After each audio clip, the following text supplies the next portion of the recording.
మీరు బయటికి వెళ్ళి వేదం గురించి మాట్లాడితే దాన్ని తప్పు పట్టే వాళ్ళు ఎక్కువ మంది ఉన్నారు ఈరోజు. దానికి పెడార్థాలు తీసే వాళ్ళే ఎక్కువ మంది ఉన్నారు. అందులో గొప్పతనాన్ని గ్రహించే వాళ్ళు తక్కువ మంది ఉన్నారు.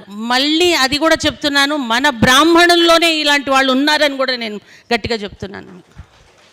అది మన దురదృష్టం. ఈరోజు